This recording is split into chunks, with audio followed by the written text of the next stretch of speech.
The Revenant is the most dangerous ghost in Phasmophobia. In this guide I will show you some advanced methods on how you can identify a Revenant without getting killed. The thing that makes Revenants so dangerous is its hunting speed.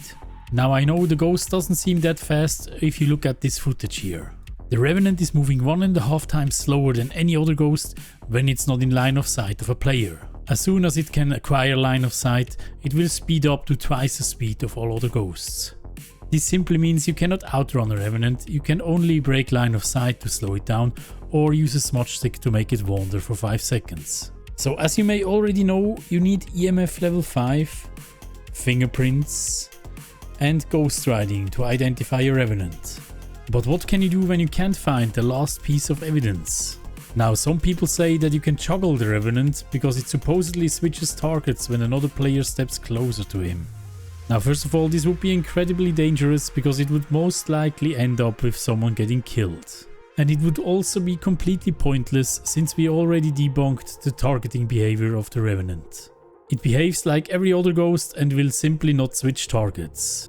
If you want to see proof of that, click on the video in the top right corner. Now there's only one way how you can identify a Revenant, and that is by looking at its hunting speed. And even worse, you need to be in line of sight of the Revenant to actually see the hunting speed. You can survive this with the right tools and picking the right spot for each map, which I'm gonna show you for all of the maps. The two main tools we are going to use for this is the infrared sensor and the motion sensor. If you have someone else playing with you, use the motion sensor. If you're going solo, you should definitely use the infrared sensor. The reason why is the motion sensor has very low visibility when it's triggered, but it can be tracked by another player within the truck very precisely. The infrared sensor has great visibility, so it's perfect if you're going solo. We will also use flashlights and candles to increase the visibility of the attacking ghost. And our last line of defense are smudge sticks with a lighter. Smudge sticks will make the ghost wander for 5 seconds. If you want to see them in action, I will link a video in the top right corner. So how are we testing the speed of the Revenant with just sensors? That's actually fairly simple. You need to find yourself a long corridor where you can place the sensors at a distance. Then you are simply measuring the time you need to run from one sensor to the other. The default player running speed is 1.6 and the default ghost speed is 1.5. So the normal ghosts are slightly slower than you, but the Revenant can ramp up to twice the speed when he's in line of sight. So if it takes you 6 seconds from one sensor to the other, it will take the Revenant around 3 seconds.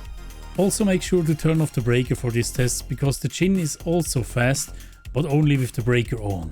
Make sure that you have an escape plan ready so that you can break line of sight by going into a room, or have smudge sticks ready so you can smudge him. I'm usually standing by a door frame so I can quickly go into a room when I see the last sensor triggered. I also spam the corridor with candles and flashlights so I see the Revenant better in case it doesn't trigger the sensor. Both sensors have a very low range, so it might be that it doesn't trigger it because it's too far away from the wall. And here are the specific spots I would test this on each map. You've already seen the prison. I would just use the long corridor between cell block A and cell block B, either on the left side or on the right side. The asylum is pretty easy. You can use pretty much all the corridors, either upstairs or downstairs. The same goes for the high school. It gets way more complicated on the smaller maps. In the Ridgeview Roadhouse, I would actually use the kitchen to place the sensors and then stand either on the garage side or on the other side of the house. On Tanglewood it actually gets even worse, so I would more go after sight rather than using the sensors over there.